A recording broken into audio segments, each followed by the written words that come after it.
Vi havde et dørproblem i aften, men det skal ikke forhindre os i at lave en udsendelse, hvor det skal handle om trægulve.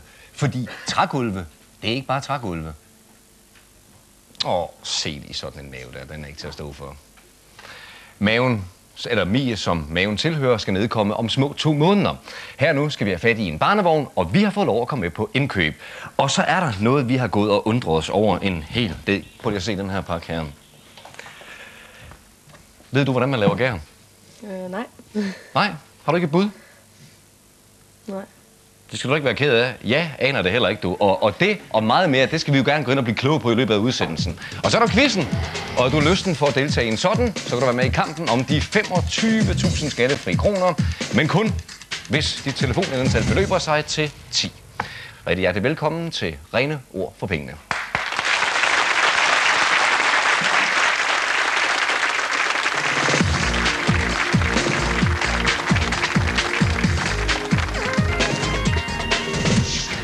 Vi ved jo allerede, at vi skal gå efter det FSC-mærkede træ, når vi køber havemøbler. Der har vi FSC-mærket, og det er en global certificeringsordning, som sikrer, at træet er kommet til verden under bæredygtige forhold. Det vil sige, at der tager hensyn til både miljø, arbejdskraft og økonomien.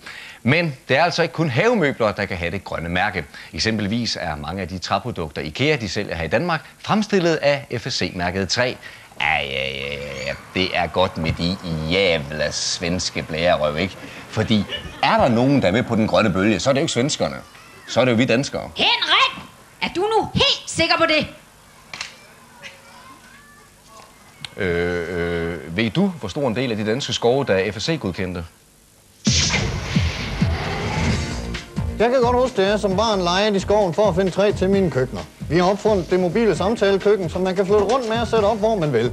Og heldigvis er størstedelen af de danske skove efterhånden FSC-godkendt, så det er noget ordentligt træ, vi får til køkkenerne. Også her er Danmark med på noderne om bæredygtig udvikling. 75% af vores skovareal er FSC-godkendt, og dermed er vi på linje med førende lande, som f.eks. Irland, i kampen for bæredygtig skovbrug. 75%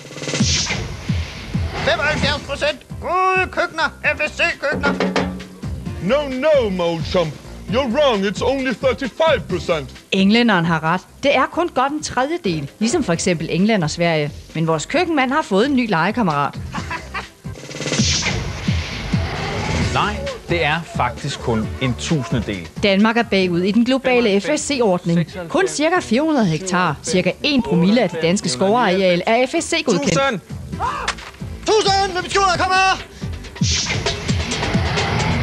Har du et svar, der ikke er helt ude i skoven, er dit telefonantal 10, jamen så kom du ud af busken, venner. 70 10 49 10. 70 10 49 10. Og nu skal det så handle om trægulve. Se lige nogle lækkerier. Nej. Prøv lige at se samlingen her, hvordan den ligesom smyrer sig ind mod hverandre. Glansen, årene, trisse træets rynker. Se, hvordan sådan træet nærmest lever sit eget selvstændige liv under overfladen. Så blidt, så blødt, så indbydende. Henrik! Så tag dig da sammen! Ja, men det er fordi et trægulv, det er altså ikke bare et trægulv. Det har sådan sit eget lille, hvis man sådan går helt ind i rynkerne her. Prøv at fordybe jer i sig. Jeg er med til at lægge gulvet, fra jeg var 7 år gammel, så jeg ved meget om gulve.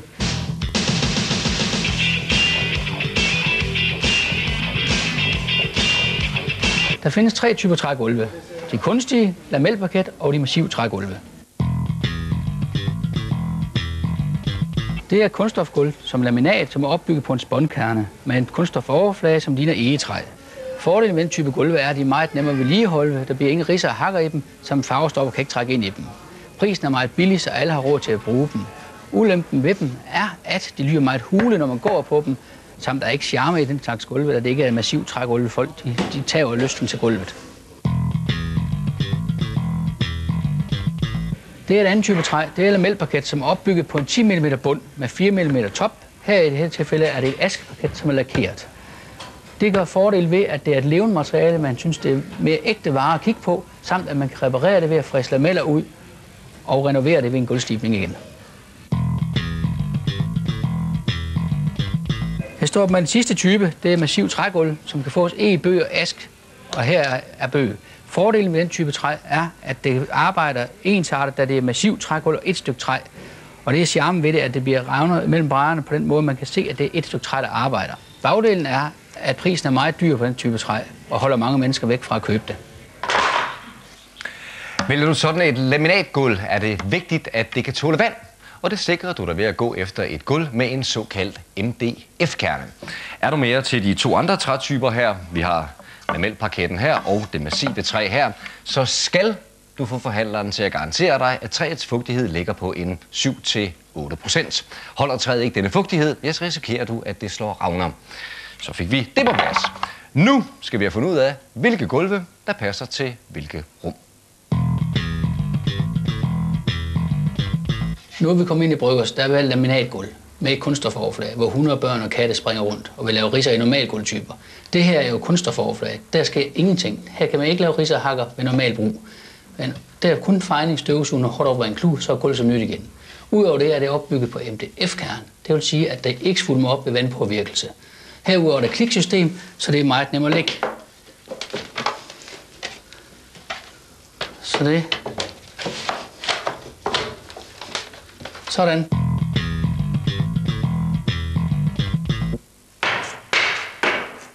Ja, nu er vi gået i gang med at lægge lamelparket på i her i entréen, som jeg har valgt, fordi jeg mener, det er et godt produkt til at ligge i en entré, og det har en fornuftig prisklasse, og det vil jeg forsvare at kunne ligge her i sådan en entré her, der passer fint til omgivelserne. Ved daglig fejning, støvsugning og lakering i nødvendig omfang, så er det gulv kunne holde i cirka 50 år, hvis man sørger for at holde lagt på toppen.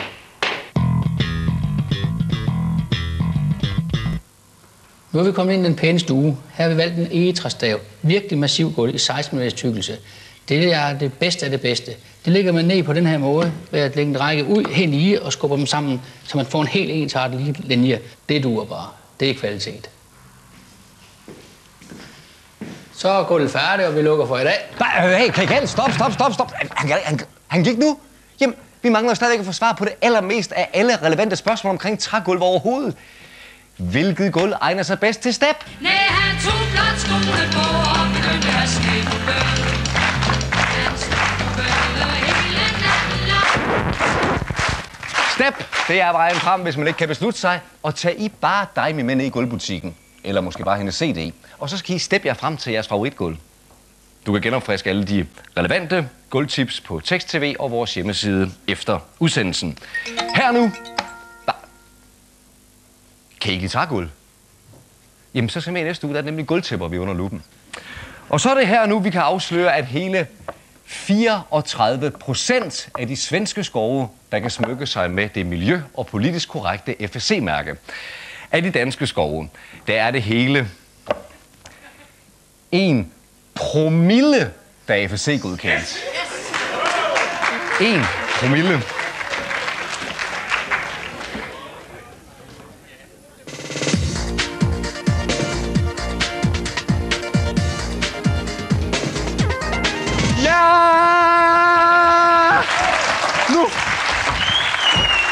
Sommeren er forbi, venner, og vinteren er på vej. Er det ikke fantastisk, vinterens komme?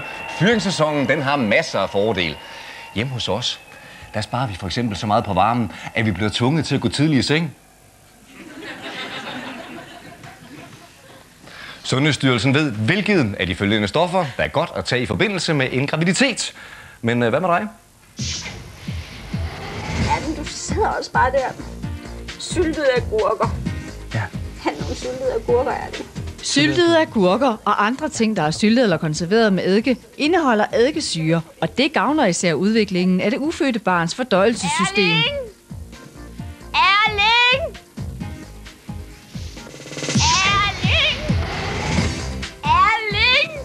Ja. Hvor lang tid skal det tage? Her. Syltede agurker. Det var ikke det, jeg sagde, Erling. Jeg sagde, at jeg vil have noget mælk.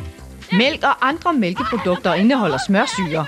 Det stimulerer moderens mælkeproduktion og sikrer, at barnet får rigelig med næring under graviditeten og efter fødslen. Det skal slæbe på det hele, for det er mig, der har alt det family. Jamen blomst. Mælk og ost. Jamen Erling, jeg vil have torskelever nu!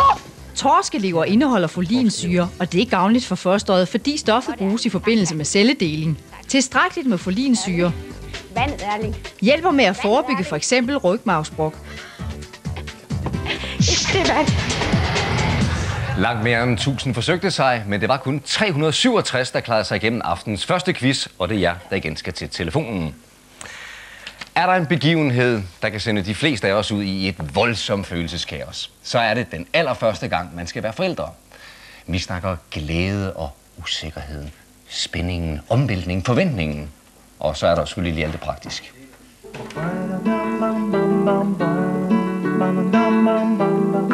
Her ligger Joachim og Mie. De elsker hinanden.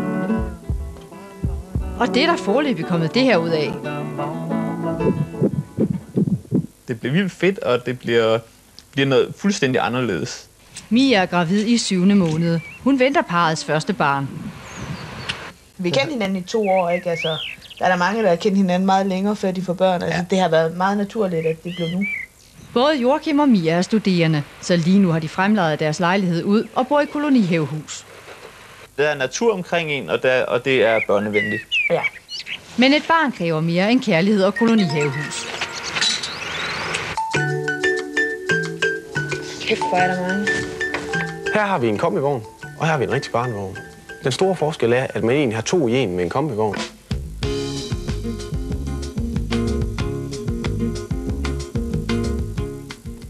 Det er noget, som min mor hun har sagt, at det vil hun gerne. Hun vil gerne give en barnevogn. Det er vi selvfølgelig meget glade for. På fjernerliften her, så ligger der en lille pyntemadras, men det er da anbefalet, at man får en rigtig madras i.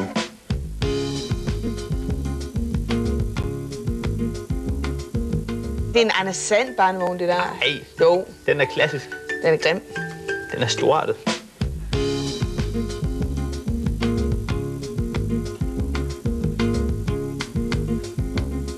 Med alt tilbehør, der kommer vi op i 5.500-6.000 på sådan en vogn her. Det er en racervogn, det her, hva'? Det er shoppingmodellen.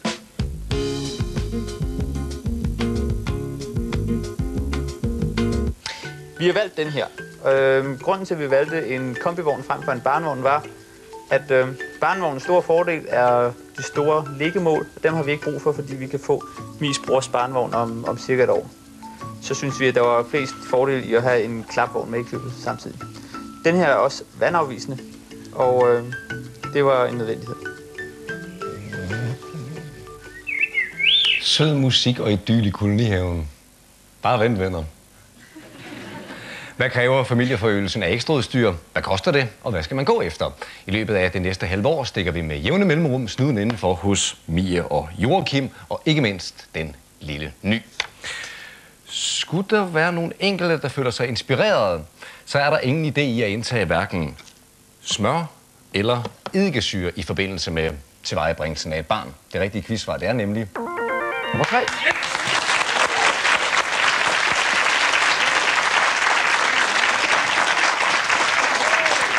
Det er folinsyre, der har en gavnlig virkning på fosterets udvikling, og specielt i de første 3 måneder af graviditeten.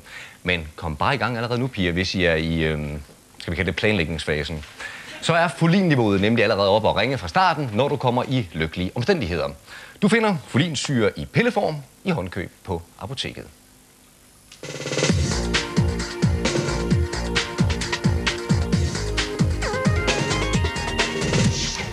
Det var ikke kun i de gode gamle dage, at lusene de hærgede hovedbundene. Nutidens børnefamilier, de må også agere festmåltid for de blodsugende bæster.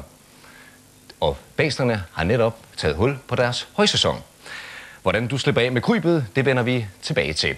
Nu er spørgsmålet nemlig, hvad du skal gøre med din kat, hvis der er konstateret lus på dig eller andre i familien.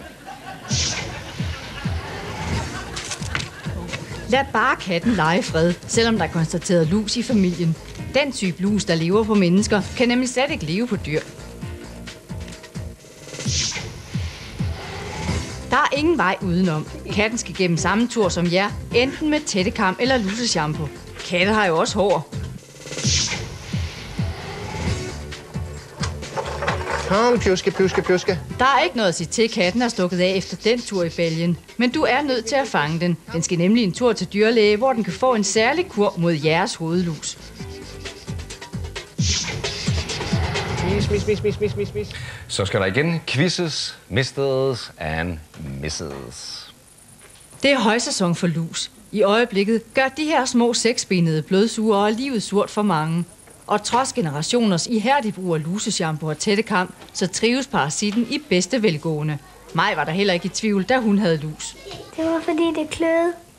Men nu skulle der være hjælp på vej til alle luseplagede, for nu er den her. Robicomp slår simpelthen krybet ihjel. Ikke ved hjælp af gift, men ved hjælp af små elektriske stød. Den her nye elektriske kam kan egentlig kun det, som en almindelig tættekam kan, nemlig fjerne lusene. Robicomp virker ved at udsende små elektriske stød fra den ene tand til den anden. Når lusen kommer i kontakt med kammen, påvirkes dens nervesystem, så den dør. Men Kim Søholt Larsen mener ikke, at det er afgørende. De forsvinder jo, altså, så ved en almindelig tættekam, der tager man jo lusene og fjerner dem fra håret, så er de jo væk. Om de så er døde eller levende, det er jo i og for sig ligegyldigt, de er væk. Kammen koster 299 kroner og kan købes på nettet. Her kan man også læse en rapport om kammen. Konklusion. Robicomp er en vigtig nyskabelse til at opdage og fjerne hovedlus i alle stadier af lusenes udvikling. Den rosende konklusion stammer fra et forsøg lavet i et laboratorium. Men samtidig blev der også lavet en anden undersøgelse på mennesker, såkaldte feltforsøg. Og her var konklusionen en helt anden. Jeg har snakket med de forskere, som har udført den undersøgelse, og resultaterne af de her feltforsøg viser jo, at her sidder vi med en anden type af tættekam, men som ikke er mere effektiv end ganske almindelig tættekam. Robicomp er altså ingen ny let løsning på luseplagen, men det behøver man heldigvis ikke lade sig slå ud af. Det ligner vingummi i Pokémon.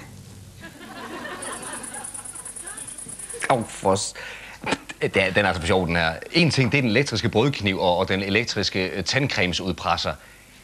En elektrisk kam. Er nogen herinde, der trænger til at komme i stødet?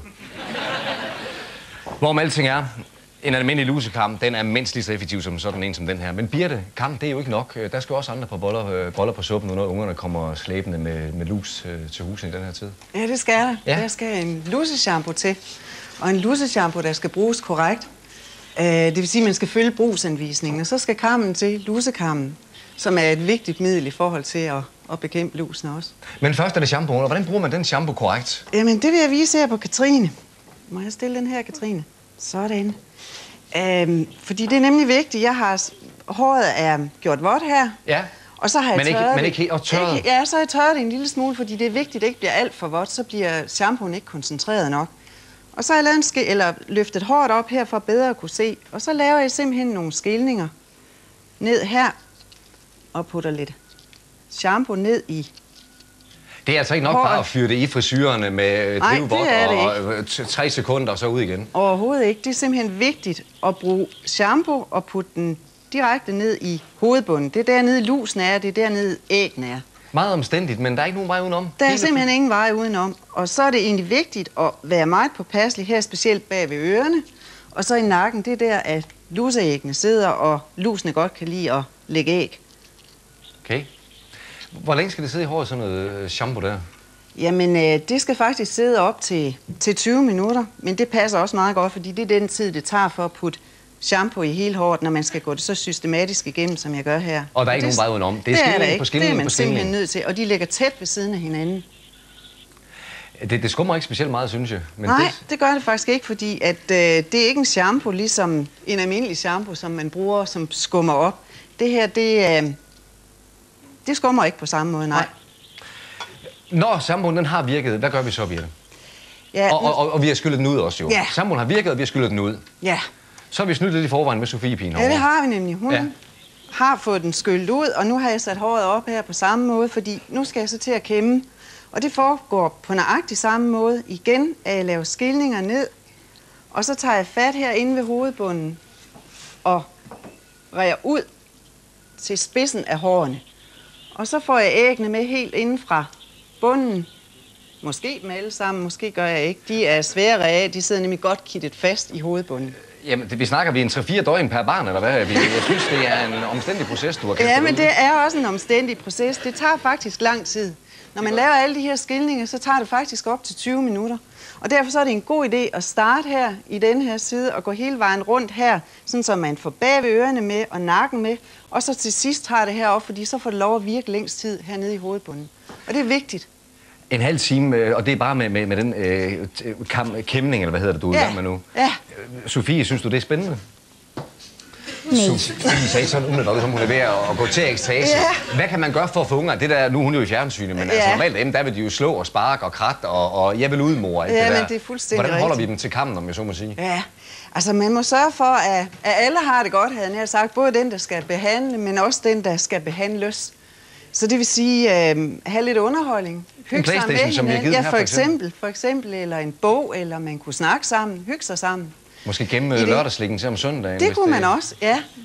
Okay. I det hele taget sørge for at gøre det lidt til en hyggestund. Fordi det tager lang tid, og så kan man lige så godt sørge for, at det ikke bliver en plage for nogle af parterne. Efter sådan en tur her, er det så overstået? Er problemet så løst? Nej, det er det ikke. Så skal man gentage behandlingen efter en uge. Fordi det er sådan, at æggene, som sidder helt nede ved hovedbunden, de dør måske ikke ved første behandling. Og det vil så sige, at de udklækkes efter en uge. Og efter en uge igen, der kan lusene begynde at lægge æg. Så det er så vigtigt at få fat i dem i anden ombæring. Så det er vigtigt, at alle behandlinger de bliver efterbehandlet, når der er gået en uge. Det vil sige, altså en behandling, det er ikke bare en behandling. En behandling er faktisk 2 behandlinger, for hvis man skal være helt sikker. Ja. Det kan man godt sige. Plus, at man faktisk skal kæmme ind imellem os. Det skal man også? Ja, det skal man.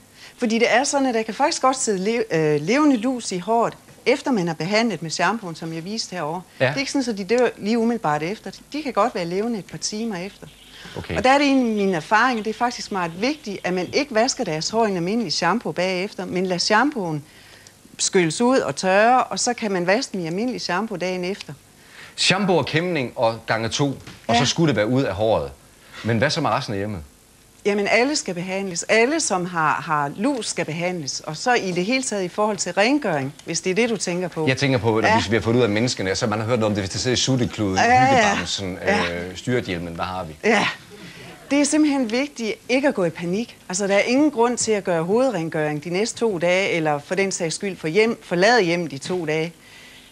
Hvis man gør det rent, som barnet har været i berøring med, det vil sige, sengetøjet, at man tager det af og vasker det ved 60 grader, tager kramme og børster og hårspænd og elastikker og putter dem i en sulfo og gør dem rene, tager ridehjelm, cykelhjelm, huer, det er jo tit her i efterårs. Det er der været i den helt tætte kontakt. Lige præcis. Ja. At man lægger det i fryseren i 4 timer, så er lusen også død. Men det her panik, der var i gamle dage med, at man skulle forlade hjemmet og helst putte hele huset ned i en kummefryser, det er det ikke. Det er de ting, man har været i tættest kontakt med hovedet. Ja, det er det. Det er det simpelthen. Kan man gøre noget for at forebygge, at de kommer igen, de forbandede lus? Ja, det kan man. Det aller vigtigste, det er faktisk at orientere omgivelserne. Alle dem, som børnene har været i kontakt med, og det er selvfølgelig første omgang familien derhjemme, at dem, der har lus i hjemmet, de skal behandles. Men det er mindst lige så vigtigt at orientere skolen og institutionen, hvor børnene nu befinder sig. Sådan så alle har mulighed for at blive kigget efter og behandlet, hvis det er, de har lus. Okay. Det er ikke flot at have lus, men det er flot, hvis man ikke gør noget ved det. Det har du fuldstændig ret i. Med disse ord, tak til Katrine og Sofie, og tusind tak til dig, Birthe Knolsborg.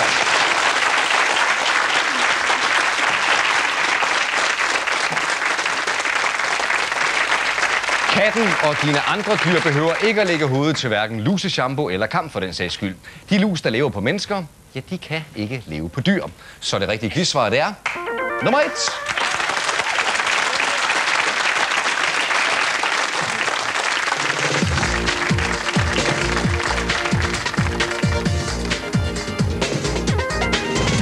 Nummer 52. Det er som sagt den halve gris, vi spiller om. Og her er vi klar med E45. E45. Her er det E90. Gamle Ole. E90. Imens vi lige afslutter det her det store E-nummerlotteri, så kunne du måske lige svare mig på, hvorfor det egentlig hedder E-nummer. Den franske videnskabsmand Jean-Pierre Arnaud kategoriserede og katalogiserede i begyndelsen af 1970'erne de tilsætningsstoffer, som benyttes i madvarer. Det blev til Arnaud-listen, og derfor refererer man i dag til stofferne ved deres Arnaud-numre, E-numre. E-numre er noget, englænderne har fundet på. Fra nationen, der spiser steak and kidney pie and fish and chips, kommer også spiselige kemikalier, som tilsættes madvarer. Ah, vous avez les pommes frites? Chip. Ouais, merci. Ah, Enough stop. Oh, yes, of course. E-nummer betyder, at der er fælles regler for anvendelsen af tilsætningsstoffer inden for EU. E'et står altså for Europa. Delicious. Scrumptious. Absolutely great. Ja. 70, 10, 49, 10.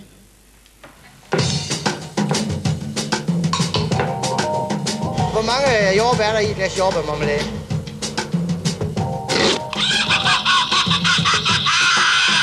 Jamen, sjov er at drikke fond læskedrik.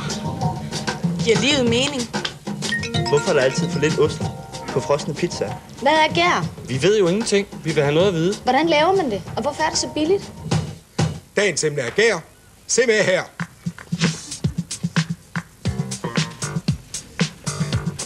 Hey, stop you! Hey, det er min! Hey, stop you! Hey, kør! Til Danmark. Oplysningen til Britsvang. Hej skatter. Sig mig, hvem laver gær her i Danmark? Hvad står der på pakkerne? Prøv lige at vente et øjeblik. De danske spritfabrikker. I Grenå. Ja, chauffør. Stop. Selvom det lyder som noget forbandet for drukken sludder, så skulle det efter sigende være fuldstændig rigtigt, at det er her i fabrikken bag mig, at man laver gær til den danske befolkning. Lad os komme ind og kigge på varerne. Det skulle vel ikke være Dion? Jo, det er det. Hvad ved du om gær? Jeg ved alt om gær. Kom med indenfor, så skal I bare se. Tak. Så hvorfor skal man se så latterlig ud? Jamen altså, det skal vi alle sammen, så det skal I også. Der er ikke noget at gøre ved det. Det er også gær, vi skal snakke om. Hvad er det for noget? Det her, det er en lille stribe af gærceller, som ligger på et vækstmedium. Og de gærceller er, som I godt kan se, meget små. Og de er faktisk så små, at 1 gram bagegær indeholder 10 milliarder gærceller. Men selvom de er små, så er de effektive og hurtige, så de vokser så hurtigt, at en gærcelle i løbet af 3-4 uger kan blive til 100.000 tons gær. Så det går næsten lige så stærkt som renterne i banken? Ja, det kan man sige. Og det syder og bobler, hvorfor gør det det? Det er fordi gæren, når den vokser, skal bruge en masse ilt. Så vi gennembobler vores gæringstanke med luft. Og det udover, at gæren så gror, så giver det også en god opblanding af de næringssubstrater, vi tilsætter ned i tanken. Er det sprit, der kommer løbende ud der, eller hvad? Nej, det ville være dejligt. Det er det ikke. Det er kølevand. Dian, jeg synes, det bliver mere og mere absurd. Hvad skal det her nu til for? Det er fordi, nu skal vi til ind i de områder, hvor vi har den færdige gærfløde, og den vil vi selvfølgelig helst undgå at inficere.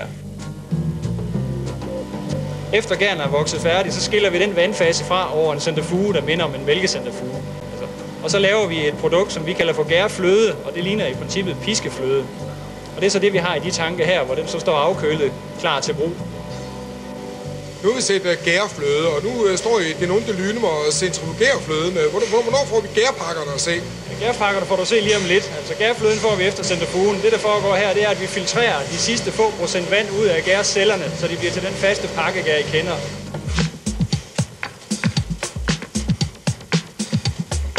Man kan erhverve sig sådan en pakke gær her for omkring en krones penge. Dian, hvorfor er gær så billigt? Det er først og fremmest, fordi vi laver gær i meget stor skala, og dermed har en rationel produktion. Udover det, så de råstoffer, som indgår, er ikke voldsomt dyre. Hvordan vil verden se ud uden gær? Den vil være kedelig. Jeg er lige ved at tro, at jorden vil være flad. Så det vil være meget tristere verden, end den vi har i dag. Hvordan får bageren sit øje ned i sådan en laban som den her? Hvordan laver man sæbe, lakridspiber, eller er der et produkt, der undrer dig, eller du undrer dig over, hvordan det kommer til? Jamen, så skriv det til os, venner. Vores dybdeborende rapporter er altid klar til at rykke ud på nye afsløringer. Vores adresser finder du på Tekst-TV og vores hjemmeside efter udsendelsen. Således opløftet og beriget tilbage til quizzen. I EU der har man vedtaget en fælles betegnelse for alle tilsætningsstoffer. Hvert stof har et nummer, og ifølge Fødevaredirektoratet er der sat et E foran nummeret for at vise, at der taler om en fælles EU-betegnelse. Det er altså 3, der er quizsvaret.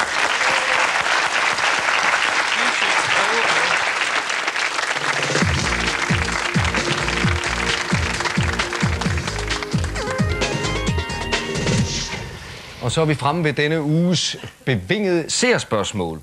Denne gang er det fra en Maj-Britt Halvorsen i Kolding, der løber med æren, t-shirten, posen og et par andre småting, vi har puttet hernede i. Maj-Britt er i sit brev inde på en hel del emner, kan man vist roligt sige. Blandt andet om sine følsomme hænder. Og det har vi fået følgende quiz ud af. Hvordan vasker man mest skånsomt sine hænder? Så det spørgsmål kan Statens Serum Institut svare på, men hvad med dig? For at beholde dine hænders sunde fugtighed, skal du bruge varmt vand.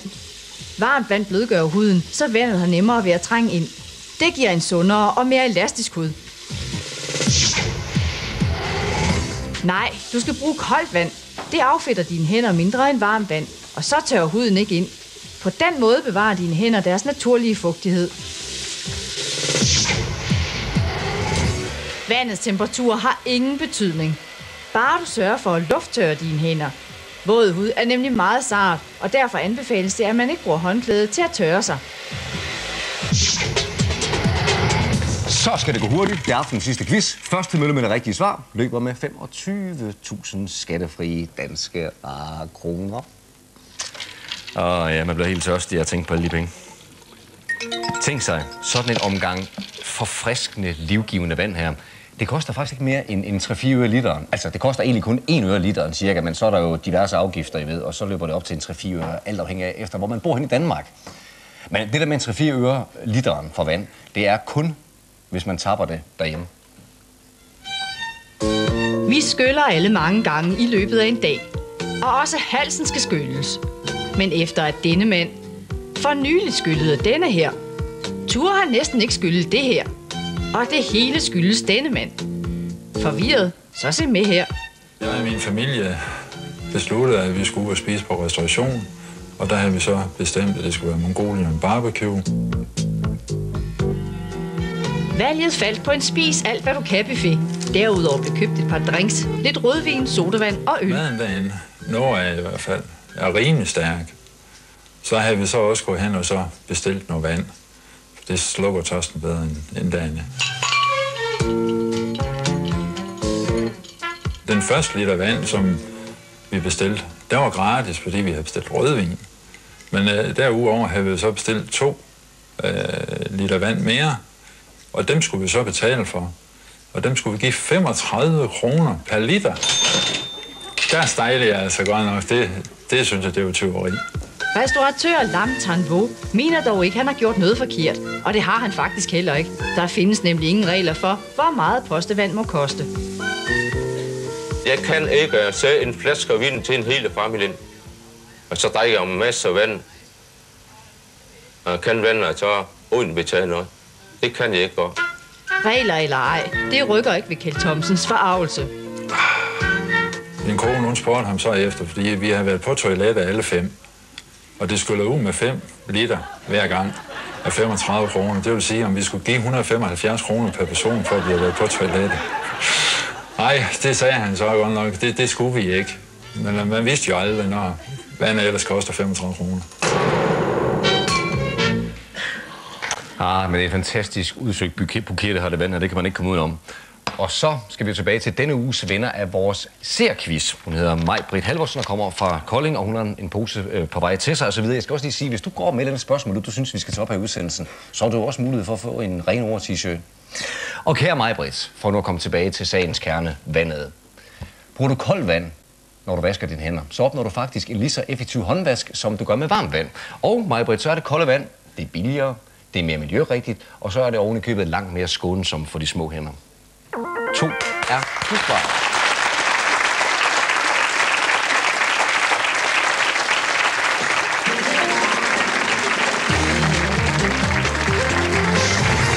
Ja, nu er vi et rigtig spændende sted. Nu skal jeg høre om, hvem har boks 121 herinde? Yes! Det har du! Giv vores vinder en hånd!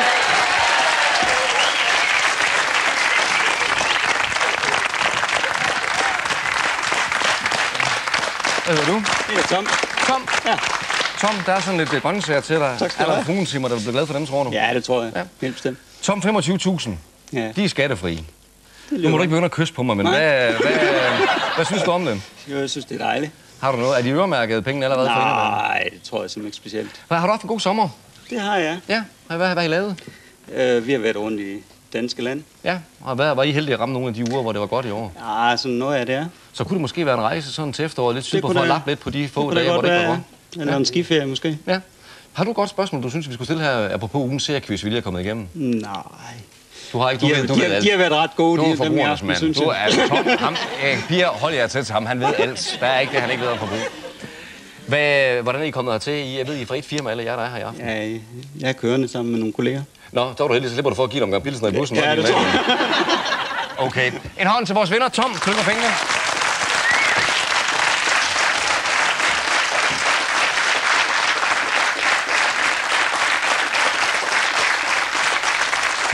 Ja, men det er dejligt. Tom, en glad mand. Her i programmet, der er vi ofte ude efter tv-shop, postorderfirmaer og dem der, I ved, der laver kuponhæfterne. Men ret skal være ret. Indimellem, der kan man faktisk være rigtig heldig med den slags firmaer. Her har vi en mand, der hedder Peter Millington Wallace, som kommer fra noget så dansk som Havndal, og han er en af dem, der har haft en positiv oplevelse ud over det sædvanlige. Peter skriver, jeg har været så heldig at vinde en præmie hos det bedste. Ud fra en liste fyldt med lækkerier, der måtte jeg helt selv vælge, og det var slet ikke svært, skriver Peter. For hvem vil ikke gerne eje et Atlas of the World? Vi snakker et indbundet verdensatlas. Skal I høre jer, kunne I tænke jer at se denne mammutudgivelse? Denne mammutudgivelse, der indeholder hele verden i kortform. Vil I se den? Det kan godt være, at jeg lige skal bruge et par af jer, drenge, til at hjælpe med at løfte den op, men jeg prøver lige selv.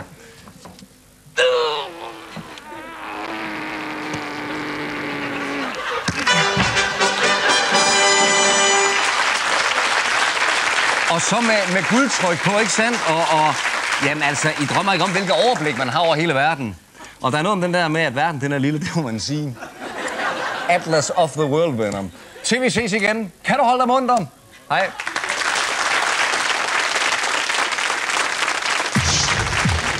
Har du hvide havemøbler stående, og kunne de godt trænge til en kærlig hånd, så stol trygt på Flemming Let